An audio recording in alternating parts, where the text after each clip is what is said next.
Assalamualaikum Pak Zais. Waalaikumsalam. Iya, gimana ini kabarnya Pak? Saya itu kangen sama yang ibu sih ya. Lama Lama, nggak lama nggak aduh, ketemu nggih Bapak nggih? maaf Nggih, lama ketemu. Jadi kan nggih. kalau ada sesuatu itu kan biasanya kalau saya siap plong itu ketemu dengan ibu. Oh, Nah, untuk nggih. hari ini saya istilahnya diperkenalkan untuk istilahnya menyampaikan apa yang ada di lapangan di tempat kami. Oh, nggih. Gimana Pak kabar teman-teman Pak di sana Pak? Di Ya, SD Pak? alhamdulillah sehat. Oh, nggih. Ini ngomong-ngomong ada apa ini Bapak nih? Ini kan berkaitan dengan kegiatan pembelajaran. Saya Nggih. kan mendapat teguran dari masyarakat. Nggih. Oh, pandemi COVID sudah kurang lebih hampir 2 tahun kok nggak ada ujungnya, malah datanya nambah. Nah, sedangkan masyarakat kan membutuhkan pendidikan, membutuhkan kegiatan pendidikan. Nah itu masyarakat itu minta masuk, Bu. Nah, kalau masuk itu nanti kan saya juga repot lagi karena kan bertentangan dengan aturan pemerintah. Itu Oh, gimana itu? nggih Bapak.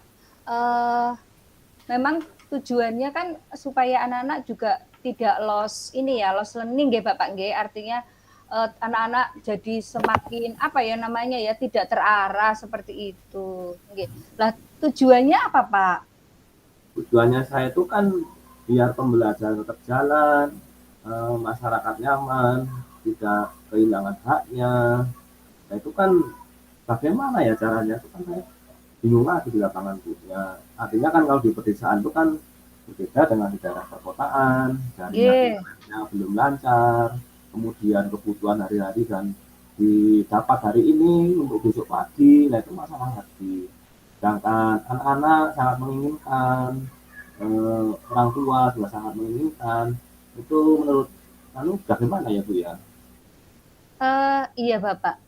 Eh, kalau misalkan saya boleh tahu, Bapak, di daerah Bapak itu masuk di zona mana ya, Bapak ya? Maksudnya zona merah atau kuning? Kemudian di lingkungan sekolah Bapak itu adakah yang apa ya teridentifikasi eh, COVID seperti itu Bapak? Di daerah saya kan Kabupaten Tegal, itu setiap G, minggu atau setiap bulan itu kan bekerja sama dengan gugus COVID. Nah, itu kan untuk saat ini itu masih di level 3. level Nah, 3 nggih Bapak nggih. hmm, Nggih. Kalau di lingkungan Bapak sendiri di SD itu, SD nggih Pak nggih. nggih, Nggih di SD itu apakah di sekolah Bapak itu dekat sekali dengan penduduk ataukah agak berjauhan Bapak? di tempat Kalau kami kalau itu lokasinya nggih. di tempat kami itu bervariasi. Jadi karena di pedesaan ya ada yang dekat, ada yang jauh. Tapi secara mayoritas ya agak jauh dari lingkungan kita. Sehingga kan pembelajarannya ya untuk sementara itu juga mengikuti aturan yang ada di dinas kabupaten yaitu dengan instruktif dengan protokol ketat. Nah itu bagaimana caranya ya supaya dapat dapat lancar, tidak mengurangi hak anak, orang tua prestasinya, aktivitas dan kreativitas siswa minimalnya tetap dengan tahun kemarin. Tapi saya bersikeras agar tetap pendidikan tetap bisa berjalan. Gitu. Nggih. Nggih, Bapak.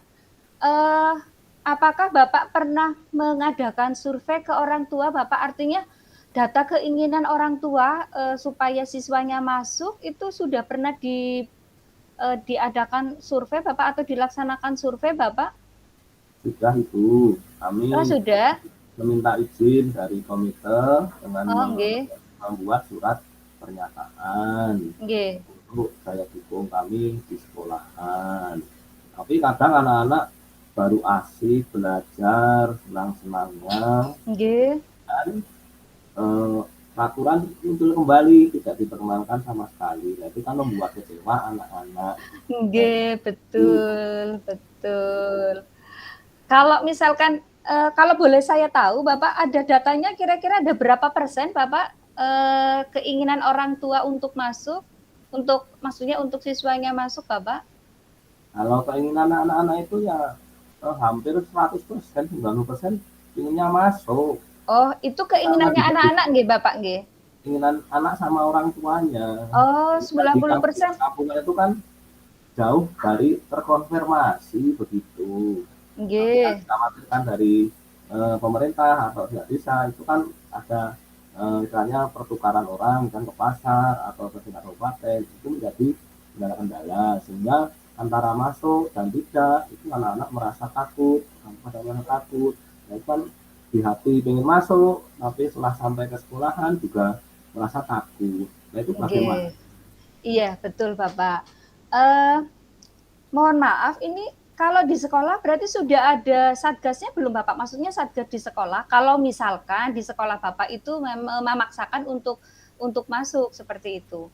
Sudah ada satgasnya, Ada satgasnya, nggih. gugus tingkat sekolah, Oh, gugus ditambah tingkat dengan sekolah. surat pernyataan, kemudian prokes ketat di setiap jendela pintu masuk divisi wajib memakai masker. Itu. Nggih. Nah, kemudian tanggapan dari gugus COVID sendiri kaitannya dengan surat orang tua Bapak bagaimana Bapak? Anggapan gugus Apakah COVID. nggih, apakah mengizinkan atau memang tidak mengizinkan begitu? Kalau gugus COVID itu tetap ada protokol kesehatan berlaku di tingkat PPKM tingkat kabupaten. Tapi kami membentuk gugus COVID di tingkat sekolah, artinya kecil-kecilan untuk melaksanakan prokes sebelum anak-anak itu masuk sekolah. Misalkan kalau masuk sekolah itu kan hanya 2 jam, sehingga itu adalah tanggung jawab dari gugus COVID tingkat sekolah. Istilahnya itu gugus COVID tingkat sekolah cilik-cilikan, kecil-kecilan begitu. Iya. Itu. Jadi kami untuk belajar itu gitu. Terus kami Nggih. belajar bisa Nggih. gitu. Nggih, Bapak. Berarti kalau melihat apa ya, kalau melihat permasalahannya Bapak, kemudian hasil tadi ada di level 3, tetapi keinginan orang tuanya juga besar, kemudian gugus COVID juga mendukung, nggih, mendukung, kemudian sarana prasarananya tadi sudah disiapkan nggih Bapak nggih? Sudah. Sudah siap nggih. Nggih. Nah, kira-kira pelaksanaannya kapan ini Bapak? Jikalau misalkan kegiatan PTM nggih, kegiatan persiapan tatap muka ini berjalan, kira-kira mau dilaksanakan kapan, Bapak? Kami merencanakan musyawarah antara gugus COVID tingkat sekolah dengan buat kecil-kecilan itu akan kami laksanakan melihat tingkat levelnya tingkat kabupaten. Nah, untuk sementara kami melayani dari siswa dengan prokes ketat memakai masker, tapi kami batasi. Misalkan kelas 6 ada 50 anak yang kami bolehkan masuk, hanya 10. Itu sifatnya hanya mengambil tugas dan mengembalikan tugas. Kami kasih tugas lagi ke rumah. Karena kalau kami menggunakan secara online di tingkat pedesaan, banyak kendala dari jaringan internet atau infrastrukturnya. Sehingga langkah yang saya ambil itu secara tip mengambil tugas memakai prokes ketat dan insya Allah akan kami laksanakan minggu depan itu. Oh, iya sudah bagus ini perencanaannya nggih Bapak nggih. Artinya persiapan antara guru, kepala sekolah atau stakeholder sekolah sudah mempersiapkan semua, gitu nggih Bapak nggih? Nggih.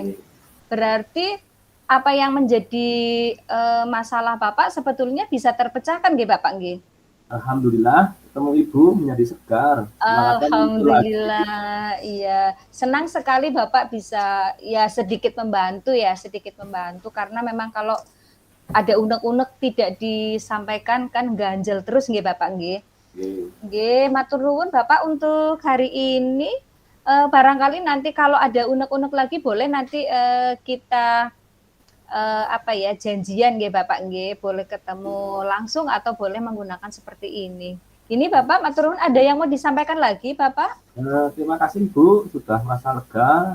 Kami alhamdulillah sekarang tambah bersemangat. Saya kembalikan untuk Ibu, monggo. Terima kasih. Terima kasih. Salam buat teman-teman Bapak. Ya, insya Allah saya sampaikan. Senang sekali bisa berdiskusi. Terima kasih nggih Bapak nggih. Assalamualaikum warahmatullahi wabarakatuh. Waalaikumsalam warahmatullahi wabarakatuh. Tutup rekaman.